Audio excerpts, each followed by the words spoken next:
What is a fractional share?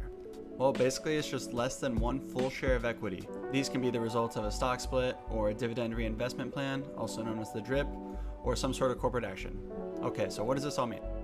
So as you can see, I own 7.34 shares of Altria.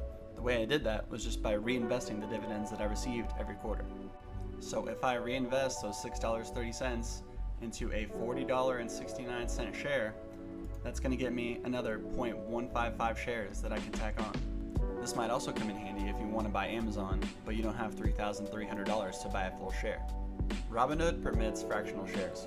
So for example, say I want to put $500 into Amazon, I would receive 0.15168 shares, so a fraction of the full share. Lastly, these extra 0.34 shares that I have will actually give me an extra 0.34 of the dividend every time they pay out.